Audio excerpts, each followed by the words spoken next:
من شرور أنفسنا ومن سيئات أعمالنا من يهده الله فلا مضل له ومن يضلل فلا هادي له أشهد أن لا إله إلا الله وحده لا شريك له وأشهد أن محمدا عبده ورسوله صلى الله عليه وسلم اللهم صل على محمد وعلى آل محمد كما صليت على إبراهيم وعلى آل إبراهيم إنك حميد مجيد اللهم بارك على محمد وعلى آل محمد كما باركت على إبراهيم وعلى آل إبراهيم إنك حميد مجيد أما بعد فأعوذ بالله السميع العليم من الشيطان الرجيم من همزه ونفخه ونفسه بسم الله الرحمن الرحيم الحج أشهر معلومات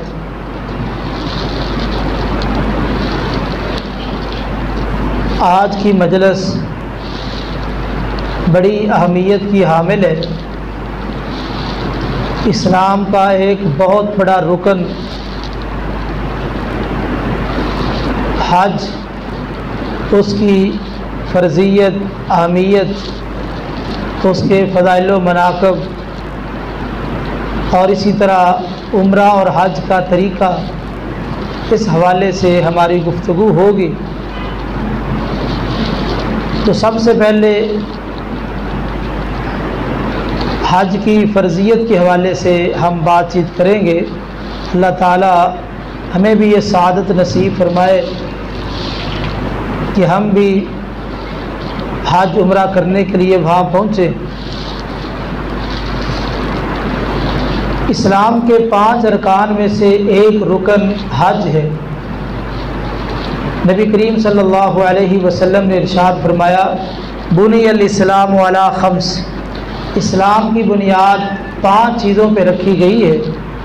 سب سے پہلی چیز شہادت اللہ الہ الا اللہ وان محمدا عبدہ ورسولہ، شہادتین کا اقرار کرنا، اس بات کی گواہی دینا کہ اللہ کے سوا کوئی معبود برحق نہیں اور بے شک محمد صلی اللہ علیہ وسلم اس کے بندے اور اس کے رسول ہیں۔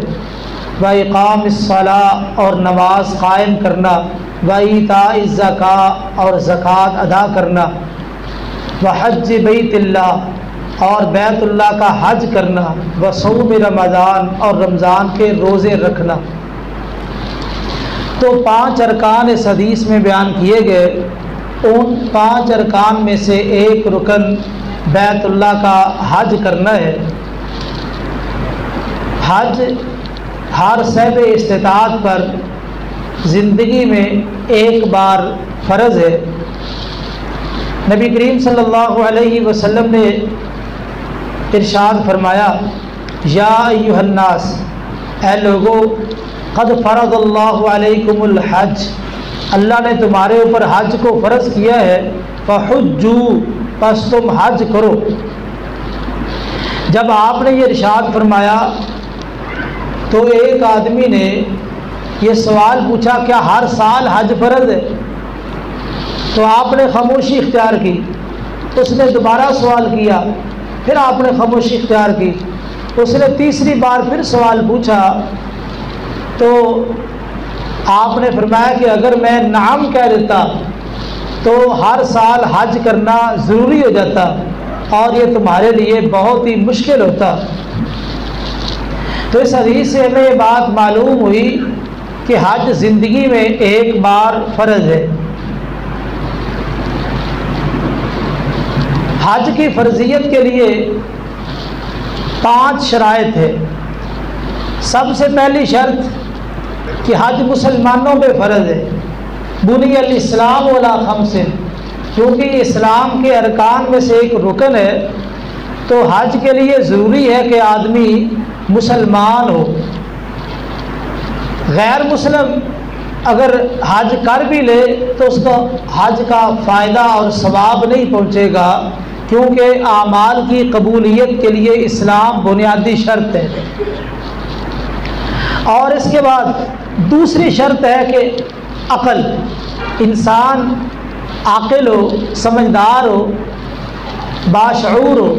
مجنون آدمی، پاگل آدمی، اس پر حج نہیں ہے۔ سمجھدار ہونا ضروری ہے۔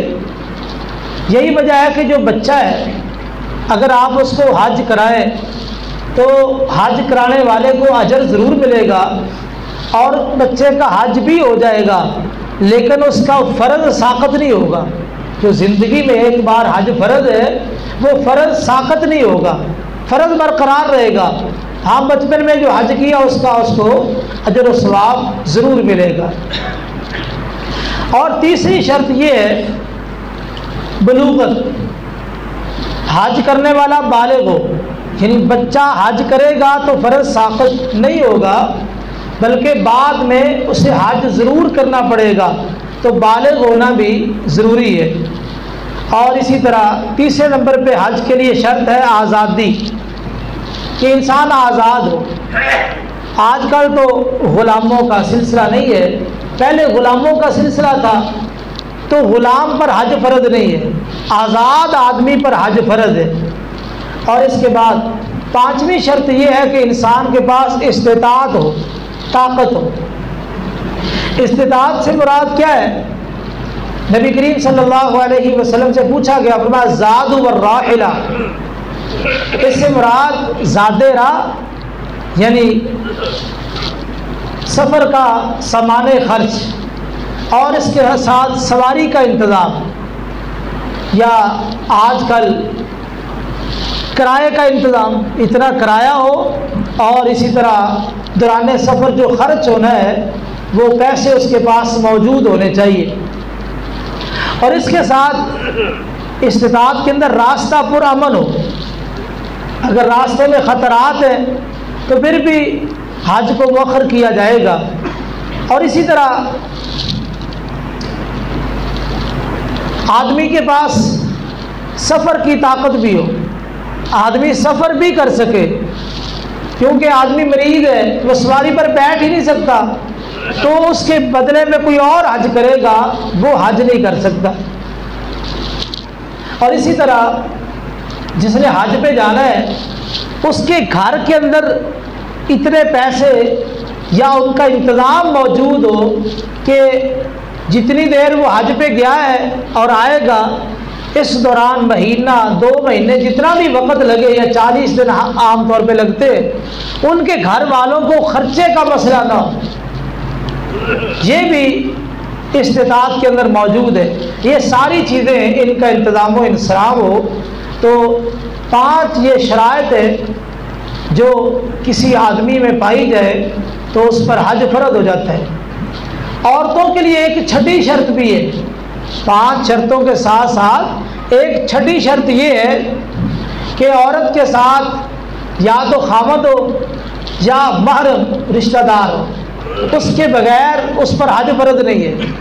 یہ آج کل کئی عورتیں وہ گروپ کے ساتھ جا رہی ہیں حج کرنے کے لیے، گروپ کے ساتھ گمراہ کرنے کے لیے جا رہی ہے، ایسے نہ حج ہوتا ہے نہ عمرہ ہوتا ہے۔ حج عمرے کے لیے یعنی مرد کے لیے کوئی یہ 5 شرطیں ہیں، چھٹی شرط نہیں ہے۔ اور عورت کے لیے چھٹی شرط یہ ہے کہ یا تو خاوند ساتھ ہو یا کوئی محرم رشتہ دار ساتھ ہو تب اس کا حج ہوگا، اس کے بغیر اس کا حج قابل قبول نہیں ہے۔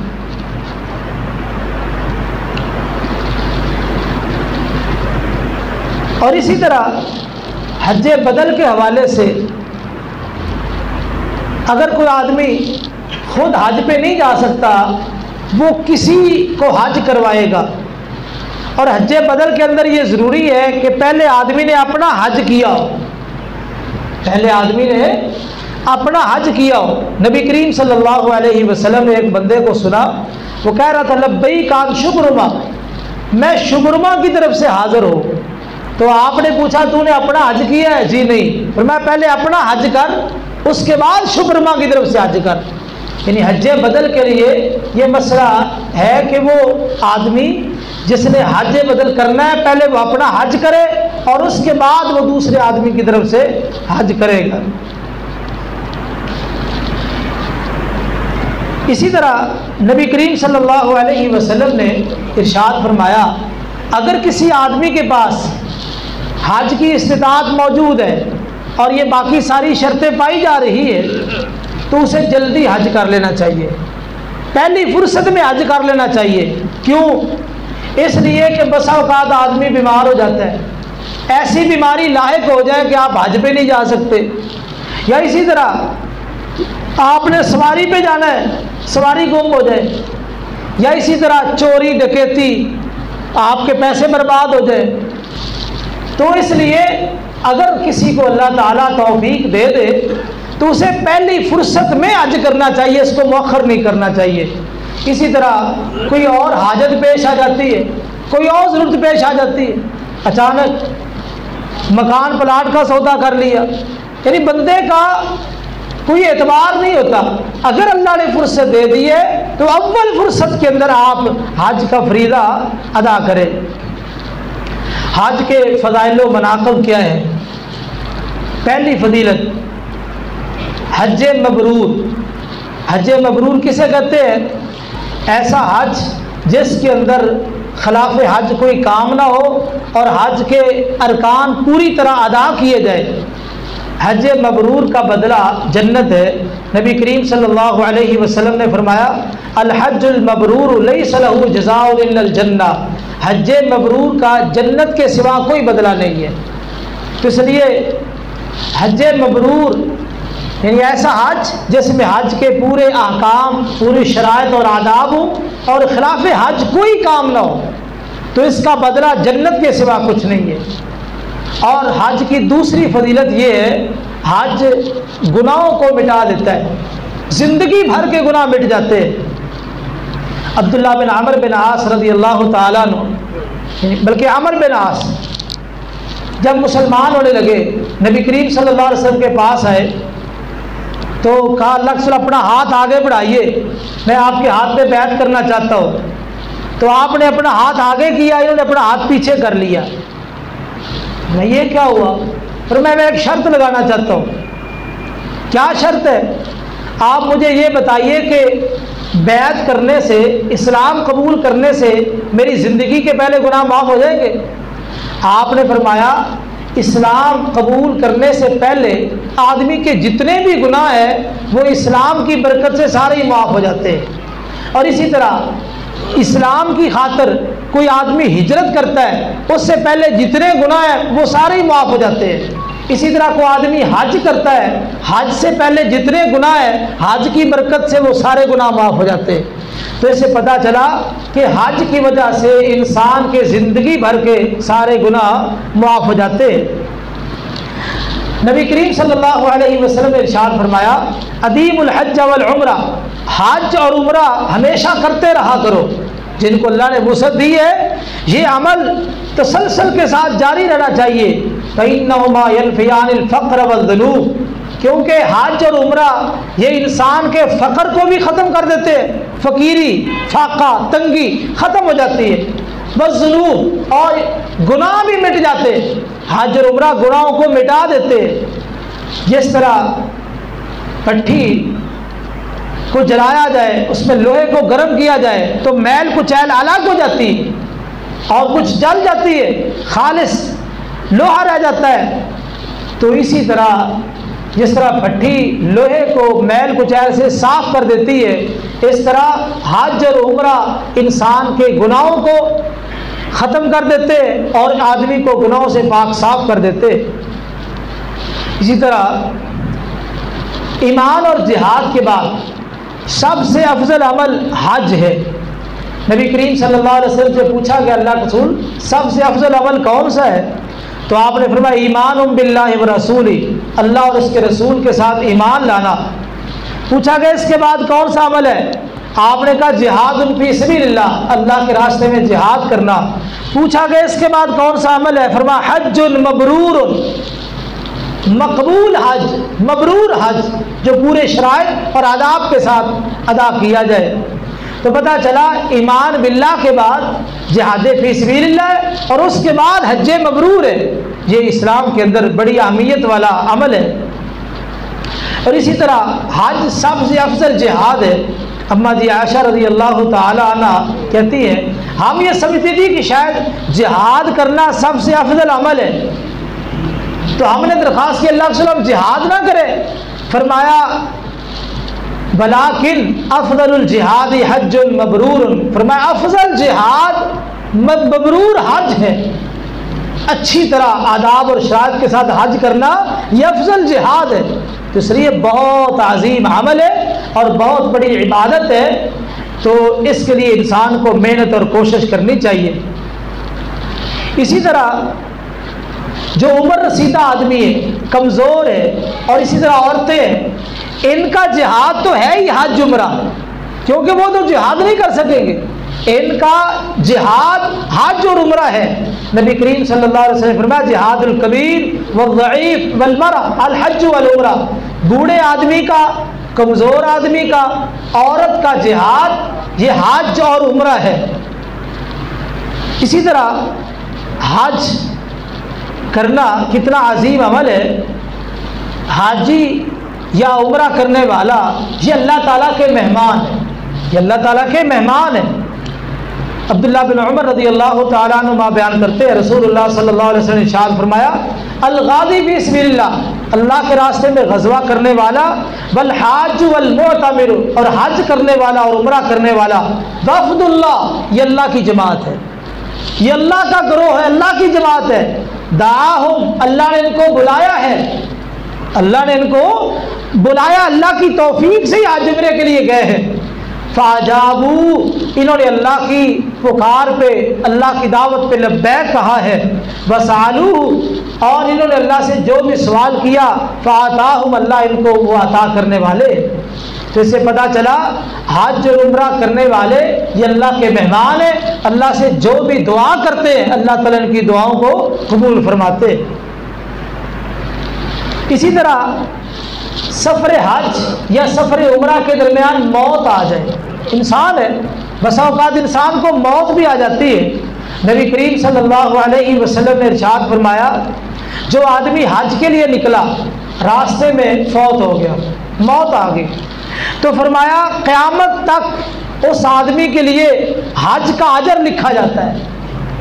اب یہ فوت ہو گیا ہے، حج اس کا پورا ہوا یا نہیں ہوا، یہ حج کے لیے نکلا تھا، قیامت تک ہر سال جو حج ہو رہا ہے برابر اس کو ایک حاجی کا اجر و ثواب مل رہا ہے. کتنی بڑی فضیلت ہے جو آدمی دوران حج فوت ہو جائے. اسی طرح جو آدمی عمرہ کرنے کے لیے گیا، فوت ہو گیا، تو قیامت تک کے لیے اس کے لیے عمرے کا برابر اجر و ثواب لکھا جاتا ہے. تو یہ کتنی بڑی فضیلت ہے اگر کوئی آدمی اس دوران فوت ہو جائے. نبی کریم صلی اللہ علیہ وسلم عرفات میں تھے، ایک آدمی اونٹنی پر سوار تھا، اچانک اونٹنی سے نیچے گرا، اس کی گردن ٹوٹ گئی، وہ آدمی فوت ہو گیا. رسول اللہ صلی اللہ علیہ وسلم فرمایا اس کو غسل دو، اور غسل دو پانی کے ساتھ اور بیری کے پتوں کے ساتھ جوش لے لو، اور انہی احرام کی 2 چادروں میں اسے کفن پہنا دو، اور اس کے سر کو نہ ڈھانپو، کیونکہ احرام کی حالت میں سر ننگا ہوتا ہے، سر نہ ڈھانپو، اور اسی طرح خوشبو بھی نہ لگاؤ، حالت احرام میں خوشبو نہیں لگائی جاتی. یہ قیامت والے دن اٹھایا جائے گا تو تلبیہ کہتا ہوا ہی آئے گا. کوئی کس حالت میں، کوئی کس حالت میں یہ آئے گا، تلبیہ کہتا ہو، لبیک اللہم لبیک کہتا ہوا اللہ کی بارگاہ میں پیش ہوگا. اسی طرح مناسک حج کی فضیلت میں ایک حدیث ہے، نبی کریم صلی اللہ علیہ وسلم نے فرمایا جب تم بیت اللہ کا قصد کر کے گھر سے نکل پڑتے ہو تو ہر قدم کے بدلے میں تمہیں نیکیاں ملتی ہیں. کتنے قدم آدمی چلتا ہے تو ہر قدم کے بدلے میں تمہیں نیکیاں ملتی ہے. اور وقوف عرفہ میں جب تم پہنچتے ہو تو وہاں تو پھر اللہ تعالیٰ فرشتوں پہ فخر کرتے ہیں کہ میرے بندوں کو دیکھ لو کیسے اپنا گھر بار چھوڑ کے پراگندہ حالت میں ایک ہی لباس میں سارے آن پہنچے، تو یہ میرے بندوں کو دیکھو، جاؤ میں نے ان کو معاف کیا ہے. آگے عرفات کی جہاں بات آئے گی وہاں پہ انشاءاللہ اس کے فضائل کے حوالے سے مزید بات چیت ہوگی. سفر حج سے پہلے چند آداب. آپ حج پہ جانا چاہ رہے ہیں تو سب سے پہلا عمل آپ اپنی نیت کو خالص کریں، کیونکہ ہر عمل کی بنیاد نیت پر ہے. انما الاعمال بالنیات، اعمال کا دار و مدار نیتوں پہ ہے. اگر شہرت مقصد ہے اجر و ثواب نہیں، کوئی اور مقصد ہے کوئی اجر و ثواب نہیں. خالصتاً اپنی نیت اللہ کی رضا کے لیے بنائیں کہ میں صرف اور صرف اللہ کی رضا کے لیے جا رہا ہوں، یہ اسلام کا ایک فریضہ ہے، اسلام کا ایک رکن ہے، اس کو ادا کرنے کے لیے جا رہا ہوں. کیونکہ عمل وہی قابل قبول ہوگا جو صرف اور صرف اللہ تعالیٰ کی رضا کے لیے ہو.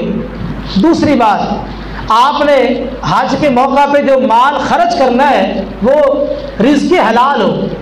اگر مال حرام ہے تو اللہ کی بارگاہ میں وہ حج قبول نہیں، وہ عمرہ قبول نہیں. اگر آپ کا مال حرام کا ہے تو آپ کی نماز بھی قبول نہیں ہے، روزہ بھی قبول نہیں ہے، کوئی عمل قبول نہیں ہے. تو آپ نے بالخصوص حج پہ جو مال خرچ کرنا ہے یہ سارے کا سارا مال حلال کا ہونا چاہیے، ورنہ آپ کا یہ عظیم عمل بیکار اور رائے گاہ ہے. اسی طرح تیسرے نمبر پہ یہ ضروری ہے کہ آپ حج پہ جانے سے پہلے پکی سچی توبہ کریں. پکی سچی توبہ کریں کہ اللہ مجھے معاف کر دے. اگر رب کا معاملہ ہے تو آپ اللہ تعالیٰ سے معافی مانگے، توبہ کریں. اگر بندوں کا معاملہ ہے، کسی کا قرض کا معاملہ ہے تو آپ اس کے ساتھ معاملہ حل کریں. اور اگر کسی بندے کے ساتھ کوئی اور معاملہ ہے اسے معذرت کر دیں، اسے معافی مانگ لیں. بندوں کے ساتھ اپنے معاملے درست کر کے جائیں. ہاں ایک بات، بسا اوقات کاروباری قرض ہوتا ہے، لین دین کاروبار کے اندر چل رہا ہے، مال آ رہا ہے جا رہا ہے، وہ ایک الگ چیز ہے. اس سے ہٹ کے اگر کسی بندے کا قرض دینا ہے، اگر اس کی مدت مؤخر ہے تو ٹھیک ہے، اگر اس کی مدت آ چکی ہے تو آپ اس کا حق ادا کر دیں اور اپنے باقی گناہوں کی سچی توبہ کر کے آپ حج کے لیے روانہ ہو. اور چوتھی بات اس حوالے سے یہ ہے کہ آپ اگر حج عمرہ پہ جانا چاہتے ہیں تو آپ حج عمرے کا طریقہ سیکھ لیں. ایسا نہ ہو کہ لاکھوں روپے لگا کے آپ وہاں جا کے عمرہ اور حج ضائع کر کے آ جائیں. حج اور عمرے کا طریقہ سیکھ لیں، یہ ضروری ہے. حج عمرے کا طریقہ آئے گا تو آپ صحیح معنوں میں حج کر سکیں گے. نبی کریم صلی اللہ علیہ وسلم نے فرمایا خذوا عنی مناسککم، مجھ سے حج کے طریقے سیکھ لو. حجۃ الوداع کے موقع پہ آپ فرما رہے تھے مجھ سے حج کے طریقے سیکھ لو، شاید اس حج کے بعد میری تمہاری ملاقات نہ ہو سکے. اس لیے حج کے طریقے سیکھ لو. اس سے ہمیں یہ بات معلوم ہوئی کہ حج کے طریقے سیکھنے چاہیے. حج کے طریقے سیکھنے چاہیے، یہ سیکھیں گے تو طریقہ آئے گا. دیکھو نماز ہم روز پڑھتے ہیں، اس کے باوجود ہماری نمازوں میں غلطیاں ہیں، کوتاہیاں ہیں. تو حج جو ہم نے زندگی میں ایک بار کرنا ہے، اتنی بڑی رقم ہم نے اس پہ خرچ کرنی ہے اور اس کا طریقہ ہی نہ آتا ہو، وہاں جا کے غلطیاں کرے قدم قدم پہ، تو کیا فائدہ ہے. تو اس لیے حج کا طریقہ سیکھنے کے لیے اس وقت ہم جمع ہیں. اسی طرح دوران سفر اور دوران ادائیگی حج چند ضروری آداب ہے.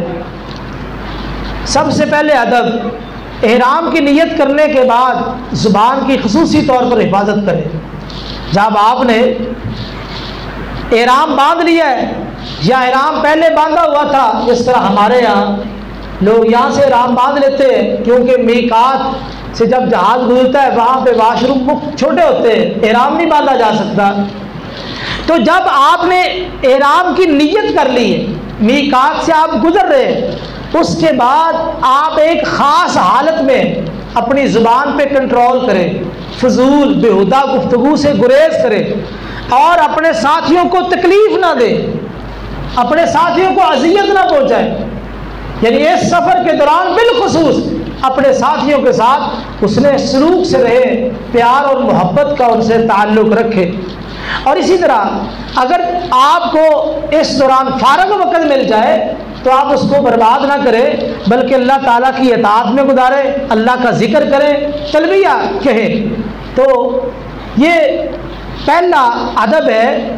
یعنی اگر آپ نے احرام کی نیت کی ہے اور اسی طرح نبی کریم صلی اللہ علیہ وسلم کا ایک فرمان بھی ہے، من حج، جس آدمی نے حج کیا اور حج کے دوران اس نے اپنی بیوی سے ملاقات نہیں کی، اور اسی طرح کوئی فسق و فجور کا کام نہیں کیا، یہ آدمی جب حج کر کے واپس آئے گا تو اس طرح گناہوں سے پاک صاف ہو جائے گا جس طرح اس کی ماں نے اس کو ابھی جنم دیا ہے، بالکل صاف ستھرا ہو کے یہ واپس آئے گا۔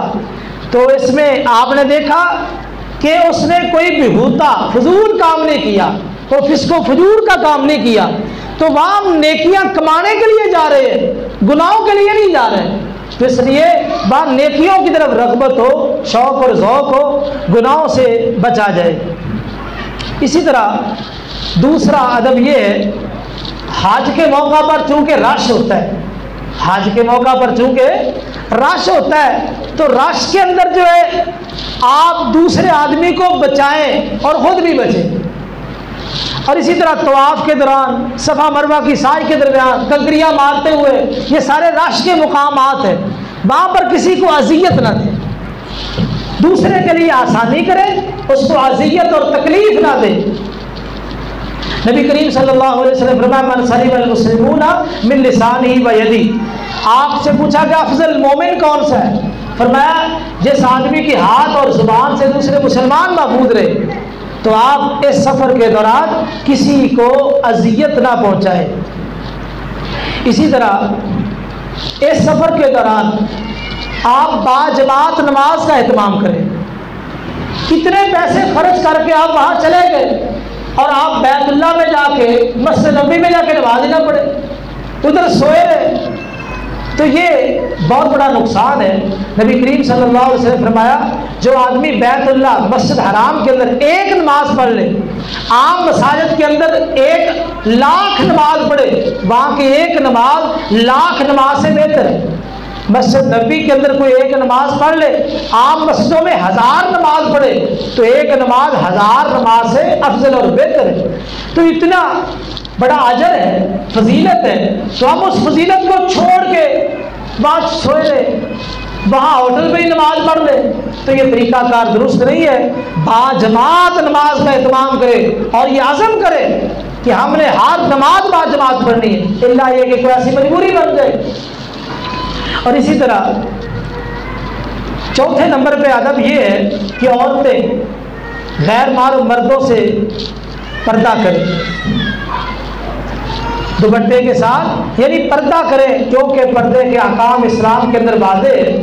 قرآن مجید میں اللہ تعالیٰ فرماتے ہیں یا ایھا النبی قل لازواجک و بناتک و نساء المؤمنین یدنین علیہن من جلابیبہن، پردے کا حکم ہے، اے نبی اپنی بیویوں کو، بیٹیوں کو، مومن عورتوں کو حکم دو کہ وہ جب سامنے غیر محرم کو مرد ہو اس وقت اپنے اوپر کپڑے ڈال لے تاکہ وہ ان کو پہچان نہ سکے، یا پہچانے تو اس انداز سے کہ یہ شریف عورتیں۔ تو پردے کے احکام بالکل واضح ہے، تو اس سفر کے دوران عورتیں پردے کا اہتمام کریں گی۔ اور اسی طرح چونکہ ہمارے ہاں زیادہ تر حج تمتع کا سلسلہ ہوتا ہے، ہم جاتے ہیں پہلے عمرہ کرتے ہیں اس کے بعد حج کرتے ہیں۔ ویسے حج کی 3 قسمیں ہیں، حج تمتع ہے، حج قران ہے، حج مفرد ہے۔ حج تمتع کسے کہتے ہیں؟ آپ جائیں عمرہ کا احرام باندھیں اور عمرہ کر کے آپ احرام کو کھول دیں، پھر 8 ذی الحج کو دوبارہ حج کا احرام باندھیں، یہ حج تمتع ہے۔ دوسرے نمبر پہ حج قران ہے۔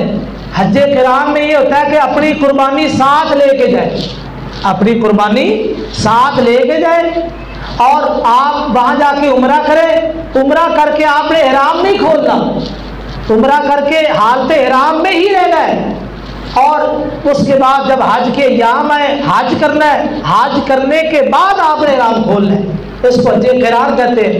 نبی کریم صلی اللہ علیہ وسلم نے حج قران کیا تھا، صحابہ سے حج تمتع کروایا تھا، آپ نے حج تمتع کو پسند فرمایا ہے۔ اسی طرح حج مفرد، کوئی آدمی عین حج کے موقع پہ گیا ہے، عمرے کا وقت ہی نہیں ہے، تو وہ سیدھا حج کا احرام باندھے گا اور جا کے حج کے ارکان شروع کر دے گا۔ تو یہ 3 قسم کے حج ہے۔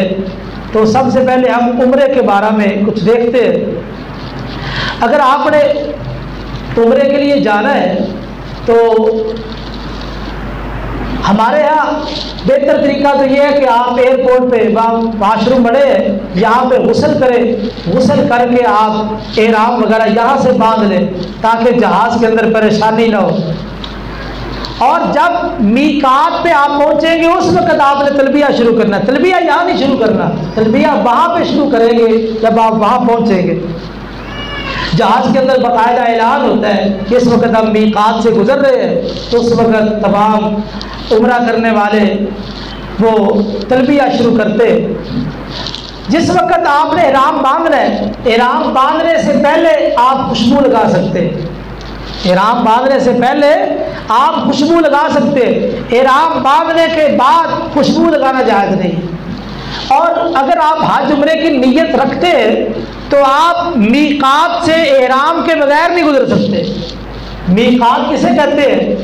آپ کو دکھایا جائے گا ابھی پروجیکٹر پہ کہ میقات جو ہے وہ مخصوص جگہ ہے جو متعین کی گئی مختلف علاقے والوں کے لیے کہ یہاں سے جو بھی گزرے گا حج عمرے کی نیت کرتا ہے تو احرام باندھے گا، احرام کے بغیر وہاں سے گزرنا درست نہیں ہے۔ اگر کوئی گزرے گا تو اس کا حج عمرہ نہیں ہوگا۔ تو یہ غلطی ہو یا کوئی جان بوجھ کے کرے تو اسی طرح گزر جائے، اس کو واپس آنا پڑے گا۔ بعض علماء کہتے ہیں کہ اس کو دم پڑ جائے گا۔ تو بہرحال طریقہ یہ ہے کہ آپ میقات سے احرام باندھے یا اس سے پہلے باندھ لیں، میقات سے آپ تلبیہ شروع کر دیں گے۔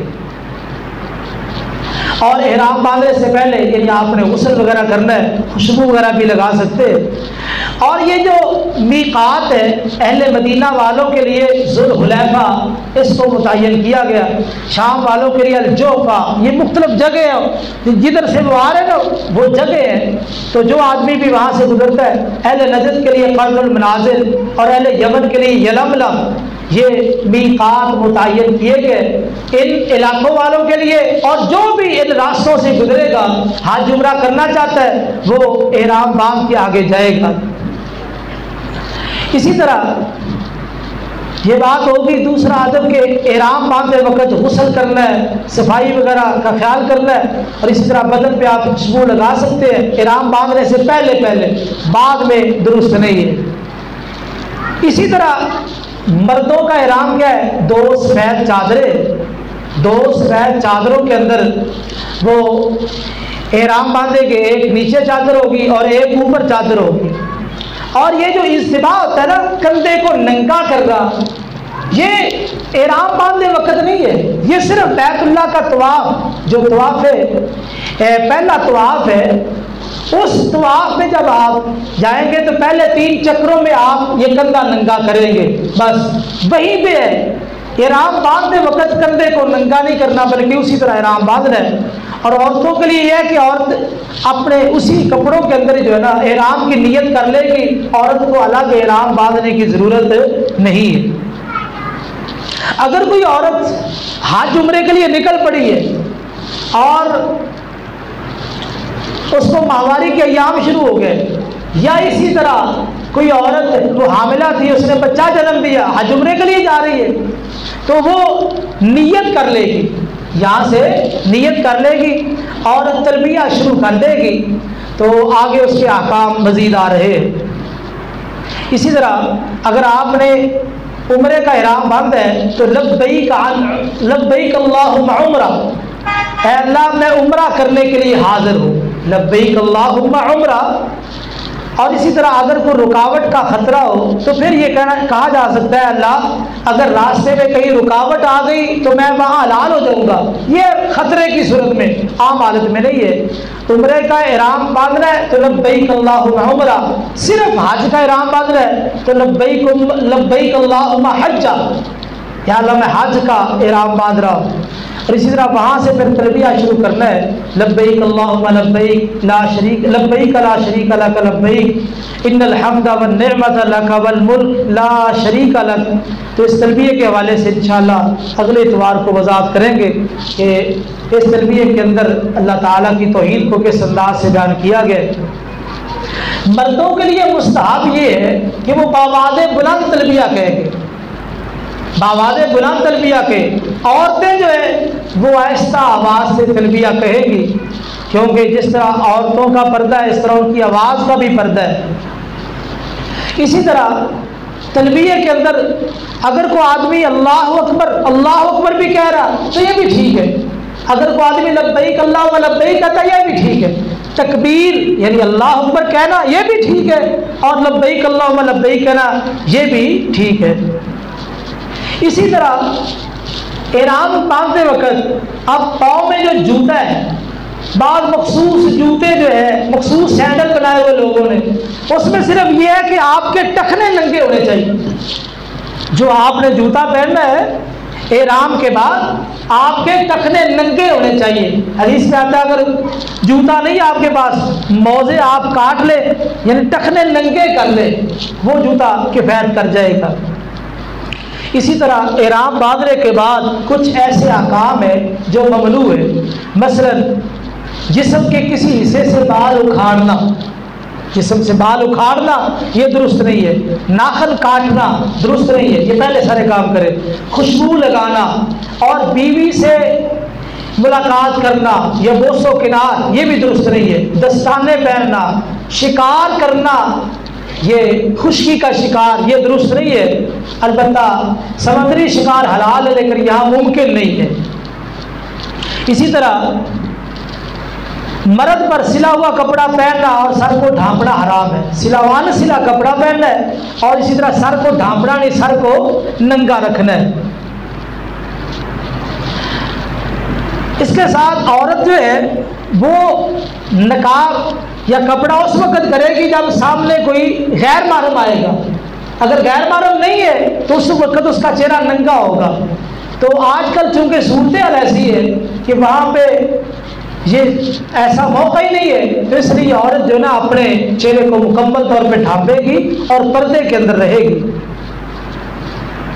اور باقاعدہ اس کے بارے میں دلائل موجود ہے۔ اسی طرح حالت احرام میں غسل کرنا، حالت احرام میں غسل کرنا، غسل کیا جا سکتا ہے، سر میں خارش کرنا، خارش بھی ہو سکتی ہے، چھتری وغیرہ سے سایہ کرنا یہ بھی درست ہے، کوئی حرج نہیں ہے، اور اسے بیلٹ وغیرہ پہننا، وہ پیسے وغیرہ رکھنے کے لیے بیلٹ وغیرہ پہنتے ہیں تو اس کی بھی اجازت ہے، کیونکہ یہ ایسی مجبوری ہے اس کے بغیر سلسلہ نہیں چل سکتا۔ تو یہ ہے یعنی آپ نے احرام باندھا اور سفر کر کے آپ جو ہے نا بیت اللہ مسجد حرام کے اندر پہنچ گئے، جب آپ وہاں پہنچے تو آپ تلبیہ مسجد میں داخل ہو کے تلبیہ بند کر دیں۔ آپ سب سے پہلے مسجد میں داخل ہونے کی دعا پڑھیں، بسم اللہ اللہم افتح لی ابواب رحمتک، یہ پڑھ لیں، بسم اللہ والصلاۃ والسلام علی رسول اللہ رب اغفر لی ذنوبی وافتح لی ابواب رحمتک، جو بھی آپ کو مسجد میں داخل ہونے کی دعا یاد ہے وہ پڑھیں۔ تو بیت اللہ کو دیکھ کے دعا کرنا اس بارے میں جو روایات ہیں وہ کمزور ہے، کوئی صحیح روایت نہیں ہے۔ آپ مسجد میں داخل ہو جائیں، آپ حجر اسود کے سامنے چلے جائیں، اب حجر اسود اگر آپ کو موقع مل جائے اس کو بوسہ دینے کا بوسہ دے لے، نہیں ہاتھ لگا لے، اگر نہ موقع ملے اشارہ کر لے، جو آسانی ہو۔ یہ حجر اسود قیامت والے دن آئے گا اور اس کی دو آنکھیں ہوں گی، یہ ہاتھ اشارہ کرنے والے بوسہ دینے والے کو پہچانے گا اور اللہ کی بارگاہ میں پیش کرے گا اور اس کی سفارش کرے گا۔ تو اس لیے حجر اسود سے آپ نے یعنی چکر شروع کرنا ہے۔ جب آپ حجر اسود کے پاس پہنچیں گے، یہ پہلا آپ کا طواف ہے، اس کو طواف قدوم کہتے ہیں کہ آپ بیت اللہ میں پہلی دفعہ وہاں پہنچے ہیں، تو آپ اس وقت استعمال دایاں جو کندھا ہے آپ اس کو ننگا کر لیں گے، دائیں کندھے کو آپ ننگا کریں گے، یہ استباع ہے حدیث کی اصطلاح میں، وہاں پہ جا کے کرنا ہے۔ بعض لوگ احرام باندھتے وقت ہی ایسا کرتے، یہ درست نہیں ہے۔ اور یہ صرف 3 چکروں میں، صرف ان 3 چکروں میں آپ یعنی رمل کریں گے 3 چکروں میں اور کندھا ننگا ہوگا۔ اور اسی طرح آپ حجر اسود کے سامنے آ گئے تو آپ بسم اللہ اللہ اکبر پہلے اشارہ کریں گے، اگر اشارہ کرنا ہے۔ قریب جانے کے لیے تو آج کل بڑے مسائل ہیں، تو اشارہ کر کے حجر اسود کے بالکل سامنے وہاں لکیر لگی ہے، حجر اسود کے سامنے جہاں سے آپ نے جو ہے نا طواف شروع کرنا ہے وہاں لکیر لگی ہے، ابھی آپ کو مفتی صاحب یہ چیزیں دکھائیں گے۔ تو وہاں سے بسم اللہ اللہ اکبر، یہ جو آپ جانور ذبح کرتے ہو کہ تکبیر نہیں پڑھتے، وہ ہے بسم اللہ واللہ اکبر، تو یہ ہے بسم اللہ اللہ اکبر، بس صرف واؤ کا فرق ہے۔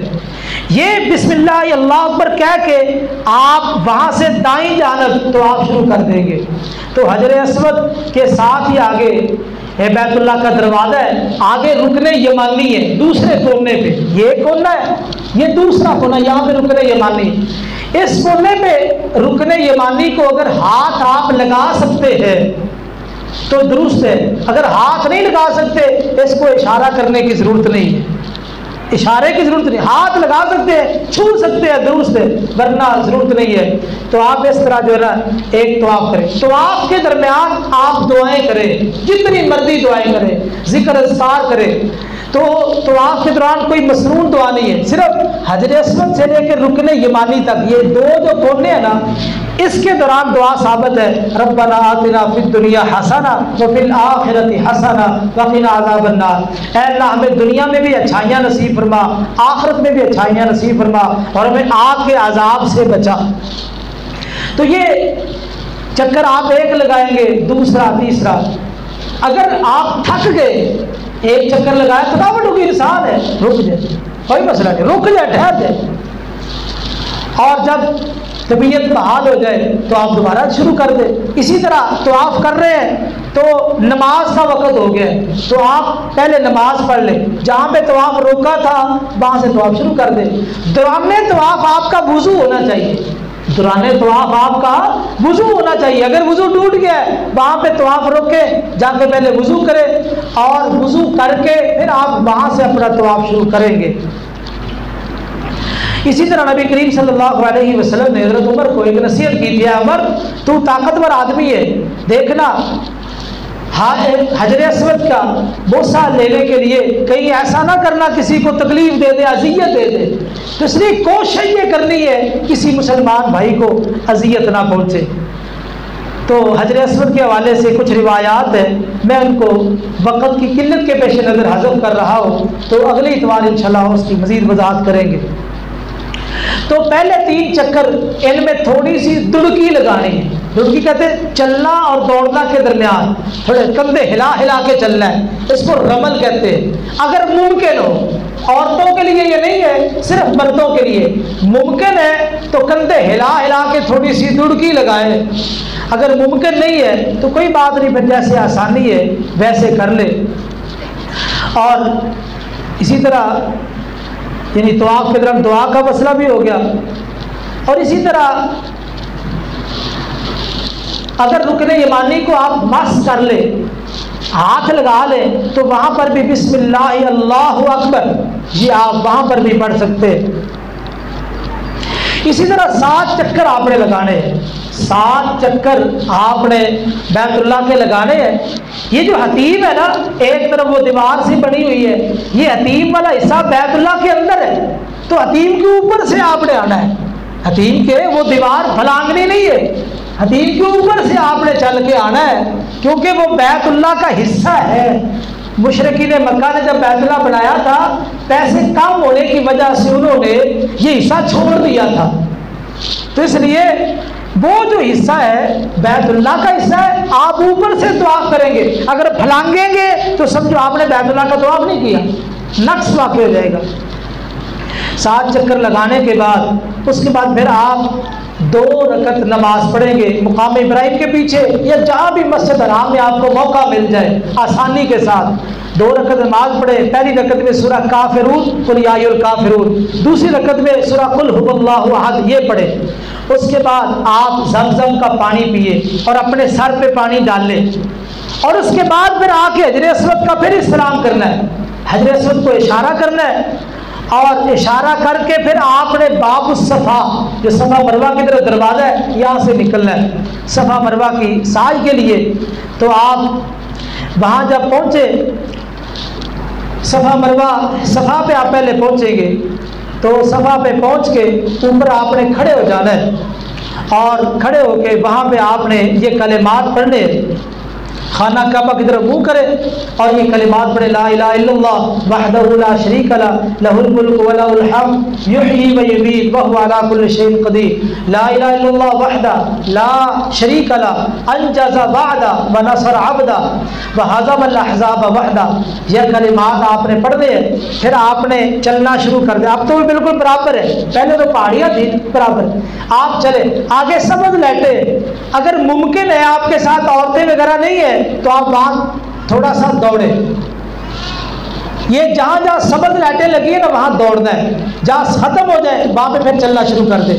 آپ صفا سے مروہ تک پہنچے، مروہ جا کر بھی آپ اوپر بیت اللہ کی طرف منہ کر کے وہی کلمات پڑھیں گے جو آپ نے صفا پہ پڑھے تھے۔ آپ کا ایک چکر پورا ہو گیا، پھر آپ واپس آئیں گے دوسرا چکر، پھر اسی طرح یہ 7 چکر ہے، 14 چکر نہیں لگانے۔ صفا سے مروہ جائیں گے 1، صفا سے مروہ آئیں گے 2، بعض لوگ 14 چکر لگاتے ہیں، یہ 14 نہیں ہے، صرف 7 ہے۔ صفا سے مروہ 1، مروہ سے صفا 2، پھر صفا سے مروہ 3، اس طرح یہ 7 چکر آپ نے لگانے ہیں۔ تو یہ صفا مروہ کی سعی ہے، اس کے اندر بھی وضو ہو تو بہتر ہو، اس کے اندر بھی وضو ہو تو بہتر ہے۔ اگر کسی وقت وضو نہیں بھی ہے تو اس میں گنجائش ہے، لیکن طواف کے دوران تو وضو ضروری ہے۔ اس کے بعد اپنے سر کو منڈوانا ہے یا بال کٹوانے ہیں۔ سر منڈوانے والوں کے لیے نبی کریم صلی اللہ علیہ وسلم نے 3 مرتبہ رحمت کی دعا کی ہے، اور کٹوانے والوں کے لیے 1 مرتبہ۔ آپ سر منڈوا دیں یا کٹوا دیں، ہر 2 صورتوں کے اندر یعنی درست ہے۔ اسی طرح عورتیں بھی اپنے بالوں کے آخر سے تھوڑے سے بال کاٹ لیں گی، تو آپ یہ بال کٹوا کے اس کے بعد اپنا احرام کھول لیں، عام لباس پہن لیں، تو آپ کا یہ عمرہ مکمل ہو گیا۔ صرف عمرہ کرنا ہے تب بھی ٹھیک ہے، حج سے پہلے عمرہ کرنا ہے تب بھی یہ عمرہ کر کے آپ احرام کھول کے عام لباس کے اندر آ جائیں گے۔ تو یہ عمرے کا طریقہ ہے۔ اب یہ جو درمیان میں دن ملتے ہیں، اکثر لوگ کیا کرتے ہیں، وہ مختلف مساجد میں جا رہے ہیں، پہاڑوں کو دیکھنے جا رہے ہیں اور زیارتوں کے لیے جا رہے ہیں اور نمازیں برباد کر رہے ہیں مسجد حرام کی۔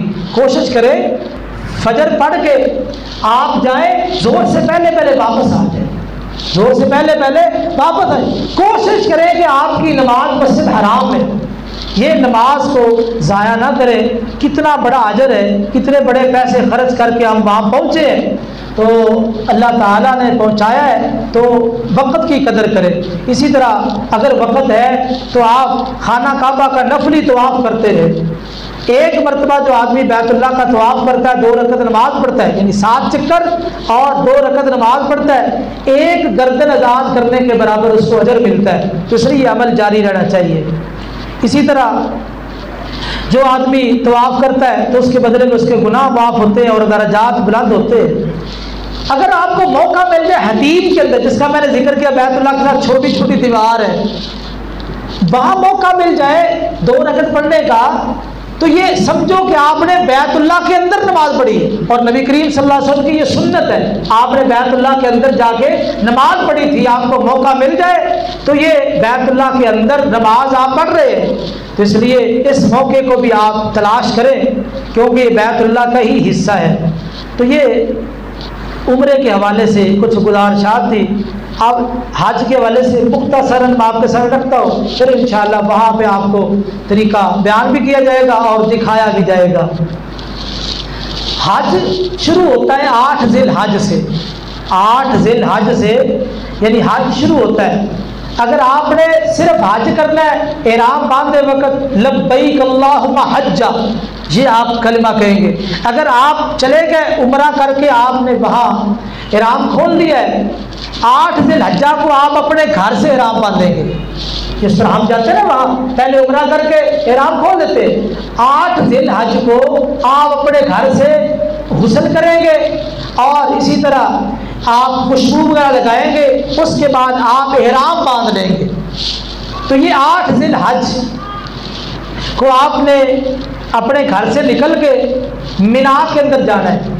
مینا یہ مکہ کے قریب ہی ایک میدان ہے، وہاں پہنچ کے آپ نے کیا کرنا ہے، ظہر کی نماز، عصر، مغرب، عشاء، فجر، 5 نمازیں مینا کے اندر، آپ کا حج شروع ہو گیا۔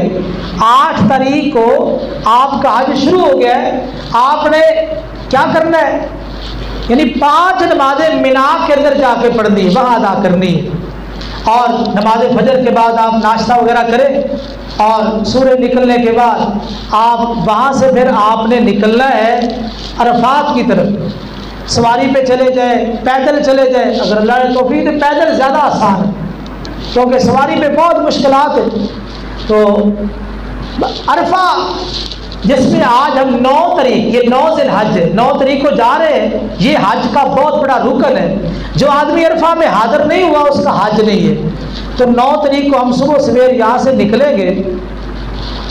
تو یہ جو عرفہ کا میدان ہے، یہاں پر پہنچنا اللہ تعالیٰ اس پر بڑا فخر کرتے ہیں، فرشتوں پہ دیکھو میرے بندے کیسے ایک ہی حالت میں پہنچے ہوئے ہیں۔ تو اس حوالے سے انشاءاللہ مزید گزارشات اگلے اتوار کو کریں گے عرفہ کے حوالے سے۔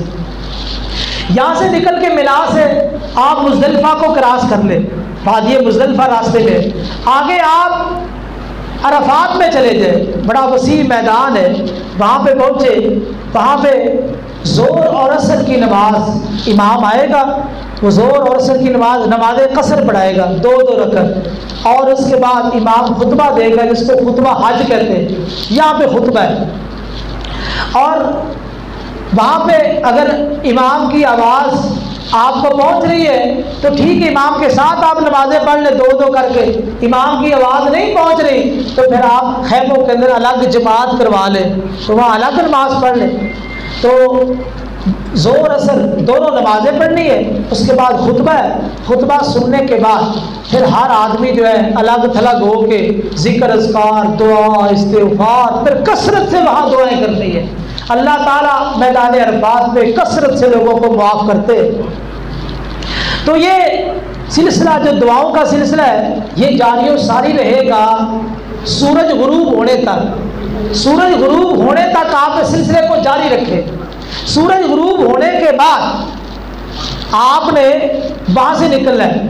ایک مسئلہ ذہن میں رکھیں کہ آپ نے میدان عرفات میں جو دعا کی ہے اور ہر نبی نے جو دعا کی ہے وہ دعا جو ہے یاد رکھ لیں، لا الہ الا اللہ وحدہ لا شریک لہ لہ الملک و لہ الحمد وہو علی کل شیء قدیر۔ یہ کلمہ جو ہے کثرت کے ساتھ وہاں پڑھنا ہے۔ آپ نے فرمایا یہ بہترین عرفہ کی دعا ہے، اور بہترین جو میں نے جتنی بھی دعائیں کی ہے سب سے بہترین کلمہ یہ ہے۔ مجھ سے پہلے جتنے نبیوں نے دعائیں کی ہے سب سے بہترین کلمہ ان کا یہی ہے، تو اس لیے یہ کلمہ وہاں کثرت کے ساتھ پڑھے۔ غروب شمس کے بعد پھر آپ نے وہاں سے نکلنا، وہاں نماز نہیں پڑھنی، وہاں سے واپس آ جانا ہے۔ واپس آ کے آپ نے مزدلفہ میں آپ رات کو لیٹ پہنچے جلدی پہنچے، جب بھی پہنچ رہے ہیں مزدلفہ میں آپ نے آ کے مغرب کی نماز اور عشاء کی نماز پڑھنی ہے۔ جب بھی آپ پہنچیں گے مغرب عشاء کی نماز پڑھے، وطر پڑھے اور سو جائیں۔ جو آپ نے کام کاج کرنا ہے کھانا کھا کے آپ سو جائیں۔ بات تہجد نہیں، مزدلفہ کی رات تہجد نہیں ہے، نفل نوافل نہیں ہے۔ تو صبح آپ بیدار ہو تو اذان ہوگی، اذان فجر سنتے پڑھے، نماز پڑھے، نماز پڑھنے کے بعد وہاں تھوڑی دیر ذکر اذکار کرے، جب روشنی ہو جائے وہاں سے پھر نکلنا ہے۔ یہاں پر ایک مسئلہ اور ذہن میں رکھے، جو بچے ہیں یا عورتیں ہیں ان کو رخصت ہے کہ وہ رات کو نماز فجر سے پہلے وہ وہاں سے نکل جائے، کیونکہ آگے جب رات کو کنکر مارنے وہاں پہ رش ہو جائے گا، ان کو رخصت ہے کہ وہ وہاں سے پہلے ہی نکل جائے۔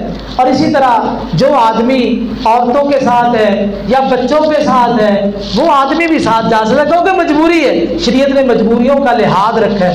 یہ وہاں سے نکلے اور آگے آ رہی وادی محصر، وادی محصر سے بڑے چنے کے برابر 7 کنکر لے لے، 7 کنکر لے کے اپنے پاس رکھ لے۔ آپ نے مینا میں چلے جانا ہے۔ مینا میں جو سب سے بڑا جمرہ ہے، سب سے بڑا شیطان، اس کو آپ نے قریب ہو کے 7 کنکر مارنے، ایک ایک کر کے، 7 اکٹھے نہیں مارنے۔ بعض لوگ وہاں جوتے مارتے ہیں، بعض لوگ لکڑیاں مارتے ہیں، بعض بوتلیں مار دیتے ہیں، غلط ہے۔ 7 کنکر اور ایک ایک کر کے مارنا ہے، 7 اکٹھے بھی نہیں مارنے۔ کنکر مار کے آپ نے واپس آ جانا ہے۔ واپس آ جانے کے بعد آپ نے اگر قربانی کے لیے آسانی ہے تو آپ نے قربانی کرنی ہے، ورنہ گورنمنٹ آپ وہاں پیسے جمع کرائیں گے بینک میں تو آپ کو وقت دیا جائے گا اتنے بجے آپ کی قربانی ہو جائے گی۔ قربانی کرنے کے بعد اب آپ اپنی حجامت بنوائیں، آپ احرام کھول دیں۔ احرام کھول کے آپ نے عام لباس پہن لینا ہے۔ عام لباس پہن کے پھر آپ نے آنا ہے مکہ میں، بیت اللہ کا آپ کے طواف کرنا ہے۔ اس کو طواف افاضہ کہتے ہیں، طواف زیارہ بھی، طواف افاضہ بھی، یہ بہت ضروری ہے۔ تو یہ طواف کر کے تو اس کے بعد صفا مروہ کی سعی کرنی ہے، پھر واپس آنا ہے۔ یہ طواف بہتر تو ہے مغرب سے پہلے پہلے کر لے، اگر نہیں کر سکے تو رات گئے تک بھی آپ طواف کر سکتے۔ تو خیر طواف کر کے رات آپ نے مینا میں آ کے ٹھہرنا ہے، رات آپ نے مینا میں آ کے ٹھہرنا ہے۔ تو پہلے دن جو کنکر مارنے ہیں وہ کنکر سورج نکلنے کے بعد، اور دوسرے دن آپ نے 2 جمروں کو کنکر مارنے ہیں، وہ سورج ڈھلنے کے بعد، یعنی زور کے بعد، سورج ڈھلنے کے بعد آپ کنکر ماریں گے۔ اور اسی طرح یعنی 11 آگے 12 اور 13 تو آپ تینوں جمروں کو یعنی ساتھ ساتھ کنکر ماریں گے سورج ڈھلنے کے بعد۔ تو اگر آپ مجبور ہیں تو پہلے بھی آپ 11 کو 12 13 کے اکٹھے کنکر مار سکتے ہیں۔ اگر آپ پہلے کہیں جانا چلے جائیں 13 تاریخ کو آ کے آپ اپنے کنکر مار سکتے ہیں، تو اس لیے اس میں آسانی ہے، رخصت ہے۔ 13 تاریخ کو آپ کنکر مار کے زور کے بعد کنکر ماریں گے، اس کے بعد آپ کا حج مکمل ہے۔ لیکن جس دن آپ نے مکہ سے نکلنا ہے آخری عمل آپ نے طواف کرنا ہے، آخری طواف وداع اس کو کہتے ہیں۔ مکہ سے نکلتے وقت آخری عمل آپ کا طواف وداع، یعنی 3 طواف ہو گئے۔ جب آپ مکہ میں جائیں گے پہلا تو طواف قدوم، درمیان والا طواف اس کو طواف افاضہ، طواف زیارہ بھی کہتے ہیں، آخری طواف طواف وداع۔ تو طواف وداع کے بغیر نہیں آنا۔ وہ عورتیں جو حج کرنے کے بعد ان کو ماہواری شروع ہو جائے تو ان عورتوں کے لیے رخصت ہے کہ وہ عورتیں طواف چھوڑ سکتی ہیں، اور کسی کے لیے رخصت نہیں۔ اگر کوئی طواف وداع کے بغیر آ گیا تو اس کو دم پڑ جائے گا۔ تو یہ حج اور عمرے کا مختلف طریقہ اور پہ فضائل و مناقب ہے۔ ابھی ہمارے بڑے محترم اور محسن مولانا اکرم محمدی صاحب تشریف فرمائے، وہ ہمیں بیان بھی کریں گے اور ساتھ ساتھ دکھائیں گے بھی، تاکہ ہمیں اچھی طرح یہ طریقہ سمجھ آ جائے۔ اللہ تعالیٰ سے دعا ہے کہ اللہ تعالیٰ ہمیں حج اور عمرہ ان کے